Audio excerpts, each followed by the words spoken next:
তিনি মালিক শব্দের চেয়েও, বাদশাহ শব্দের চেয়েও এই সৌদি বাদশারাও তারা তাদের জন্য বেশি সম্মানজনক, বেশি গৌরবজনক মনে করেছেন খাদিমুল হারামাইনের এই উপাধিকে। এ থেকেও আমরা অনুধাবন করতে পারি যে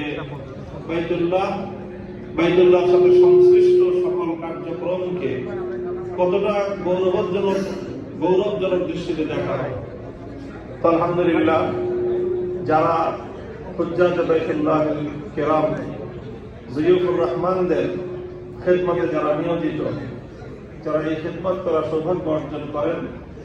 এটা একদিকে যেমনিভাবে তাদের জন্য আল্লাহ পাক রব্বুল আলামিনের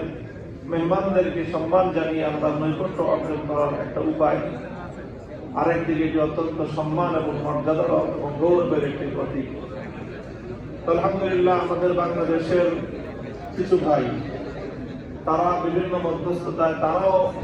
হাজী সাহেবদের এই খেদমতের সাথে, বিশেষ করে আমাদের বাংলাদেশ থেকে যে হাজার হাজার আল্লাহর ঘরের মেহমান বৃন্দ এই পবিত্র নগরীতে আগমন করে থাকেন, তাদের হজ পালনকে সহজতর করার জন্য তারা নিরলস পরিশ্রম করে থাকেন। তার মধ্যে অন্যতম প্রতিষ্ঠান বিনা এই আমাদের বাংলাদেশের ভাইদের